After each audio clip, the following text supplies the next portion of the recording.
Hello, everyone. It is my great pleasure to be in this virtual space with these fine folks and to introduce to the district the great work that the Lord is doing through each of them.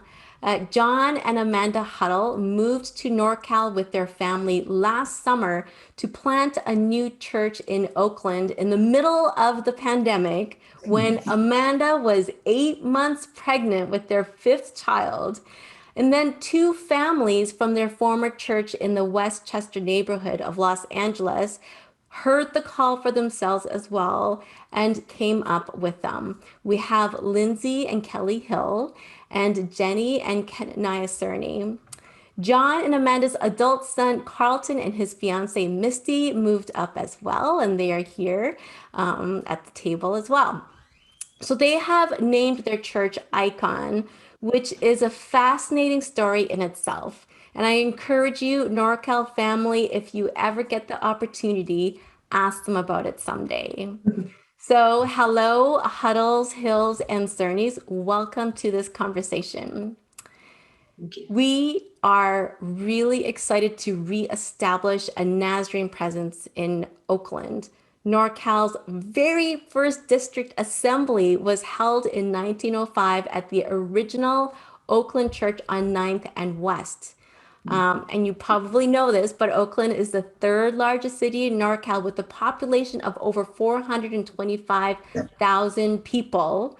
But today, we only have one active church in Oakland, Casa de Oración. We have not had a church in the urban neighborhood of this city for over 50 years since 1969. So let's start with this question. Why did you feel called to come and plant a new church in Oakland? What is it about Oakland that makes it such an important mission field? Is it cool if I take that one? Hey, it's good to be with you.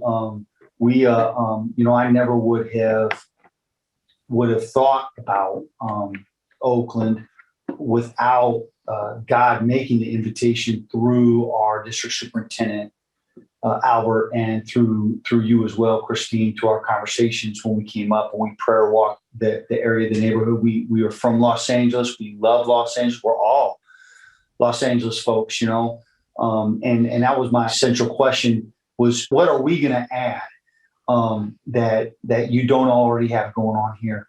And in asking those questions, we felt a deep and compelling call to Oakland, especially around serving disempowered folks with voices, people with voices that maybe have not had those voices empowered, and people struggling with afflictions, loneliness, isolation, folks in the unsheltered community.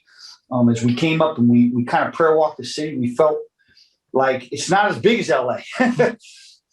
we kind of we could handle, like, we could get our mind around this. And then the second thing was we just started having divine appointment after divine appointment of connections that was confirming in us that God was in this. And I don't just mean divine appointments from people within the church, but also outside of the church as well. Yeah. I think for us, we really wanted to follow the Spirit. And so when we first were exploring the East Bay, we had opportunities to live in other parts of the East Bay, Hayward or San Leandro, and we looked at those communities. But what we felt the Lord kept circling us back to is that He wanted us to live with our neighbors. And what I mean by that is the poor communities, the more broken communities that face more economic challenges, more challenges based on systemic racism, you name it. So we felt, and we've always felt very called to live in those types of communities. And so for us to be able to buy a home is a miracle in itself.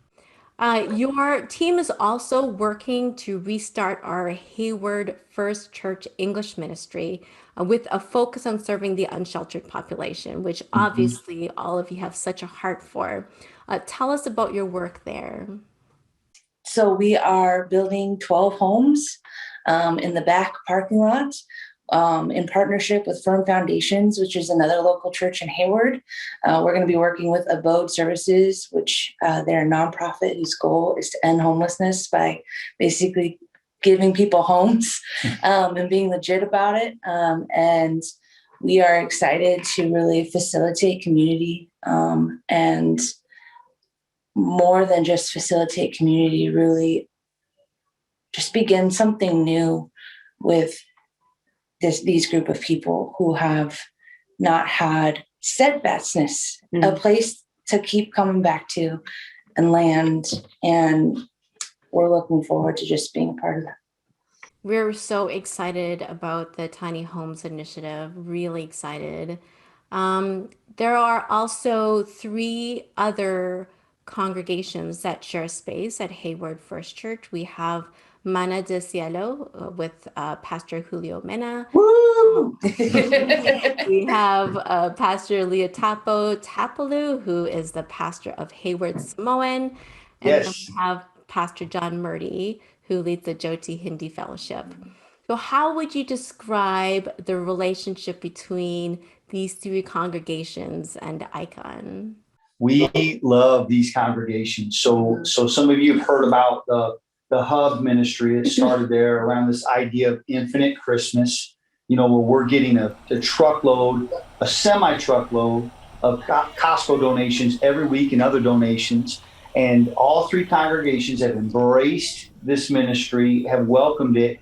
I mean, bringing stuff into a church facility is complicated, But Carlton, what's it been like working with Lietapo and with Julio, Pastor Julio and Julio Jr. and just share a couple of thoughts. What's it been like working with those guys? Well, Lietapo is honestly my road dog, honestly, because he's an older guy, and everybody always tries to slow him down. And after the second time I met him, I was just like, oh, okay, yeah. He's in it. And like literally today, I was there at 9:00 and he was probably there at 10 and everybody else left, but me and him, we were working and because we got some stuff in from World Vision today. And yeah, we were there sweating together until 5:00. Julio Sr. and Julio Jr., they love bantering back and forth, and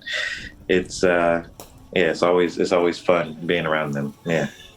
And I'm getting closer with Pastor John, who I know is watching. John Murdy, amazing man of God, and who's been so supportive, and excited to see everybody launching and coming together too in this new season. We're heading into a new season, so it's been incredible working with these 3 amazing congregations. Yeah. It is a blessing, such a blessing to hear the ways that you are and just engaging with one another. Like it really is. I just sense a community and a family there. It is such a blessing to hear. You've already mentioned the Hub. You've even mentioned the Tiny Homes and Infinite Christmas. What other ways are you planning on being a blessing to this community? We want to love people who would never, ever see themselves as icons. But in Romans 8, it says that those whom he knew, he foreknew, he predestined to become conformed to the image of his son. That word image there is icon. So every single one of us is being conformed to the icon of God, to being conformed to Jesus' image. That's our heart. And so one of the things, we're really wanting to do is to call, without a doubt, call people into a relationship with Jesus, but also to see people's full selves empowered and awakened through the love of Jesus. So we've got Infinite Christmas, we've got the Hub Pod Ministry, the Tiny Homes thing happening. We got an organic church gathering happening at the home here on 42nd Ave. We do a Sunday brunch. We're excited for community meals. We also have kind of an experimental laboratory school we want to launch called YES, Youth Environmental Studies, where we're going to empower 6th, 7th, and 8th graders to explore their environment, to study it, and to be empowered to have voices to speak and to give things names in their environment, and then ask those big questions, those big, why am I here? Why was I born? What's my purpose in life? Who is God? And for them to see the church as connected to that community would just be incredible. Well, our district is deeply grateful to call you partners in ministry. I want to thank you on behalf of our whole district family for your obedience, for your faith, and for joining our district family for the sake of God's mission. Thank you. Thank you. We love you.